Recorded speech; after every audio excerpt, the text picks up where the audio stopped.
The MV Bukoba was late. It was always late. But on the morning of May 21st, 1996, as the aging ferry steamed steadily toward Mwanza across the still waters of Lake Victoria, no one knew it would never arrive. Most passengers had already risen. Mothers clutched babies swaddled in bright cloth. School children leaned over the railings, gazing out at the horizon. Traders prepared their goods, while older men sat quietly on crates, praying or sipping tea. The air was humid, the deck crowded. Below, the lower compartments were stifling, jammed with more passengers and tons of unsorted cargo, sacks of grain, sugar, cooking oil, and even furniture. The Bukoba had departed from Bukoba port the previous evening, bound southeast across the lake toward Tanzania's second-largest city. It had made the same run for years, reliably unreliable, increasingly overloaded, and slowly decaying beneath the surface.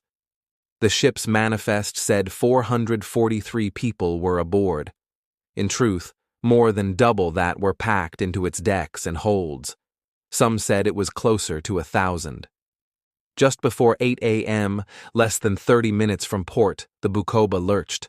A sudden, sickening list, first to port, then back to starboard. Crates slid, passengers stumbled. The lake was calm, but the ship was not. The shift had come from within. For years, the Bukoba had sailed unbalanced. It was top-heavy, poorly maintained, and routinely overloaded. Previous captains had warned about its instability. Engineers had flagged concerns. But each time, the ship returned to service. The nation relied on it, and so it sailed. As the list worsened, water breached the starboard side. In seconds, panic erupted.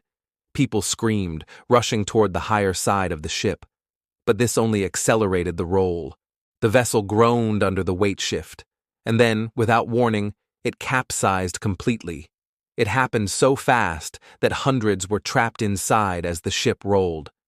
Entire families disappeared below deck in seconds. Those on the upper decks were flung into the water, some injured, some already unconscious from the impact. There were no life jackets, there were no lifeboats deployed, and there were no immediate rescue teams. Mwanza was so close, visible on the horizon, but no one on shore knew the Bukoba was gone. It took over an hour for word to reach the port authorities. By then, many who had survived the initial sinking had already drowned. The water was shallow, only 25 meters deep, but that offered no safety. The ship sank nearly upright, its bow just beneath the surface, visible like a broken tombstone marking the mass grave below. Rescue boats were dispatched far too late. By the time they arrived, floating bodies carpeted the lake. Survivors clung to debris, shivering and delirious. Local fishermen were the first to reach them, pulling people from the water without proper gear or equipment, doing what they could with their bare hands. But there weren't many left to save. Divers soon arrived, but recovery was slow and horrifying. The wreck was filled with the dead, children still clutching toys, mothers entwined with infants, entire groups huddled in stairwells where they'd tried to escape. The government later confirmed 894 deaths, but most agree the true number was higher. Hundreds were never officially registered. Whole families had boarded together, unrecorded, undocumented, and now gone. At first, officials blamed bad weather. Then they blamed cargo shifts. But survivors told a different story. They described a tilting deck, overpacked compartments, and crew members who ignored early warnings of imbalance. The ship had long been unfit for service, but no one had acted. Eventually, an inquiry confirmed what everyone already knew. The MV Bukoba was a disaster waiting to happen. It was overloaded, poorly maintained, and improperly balanced.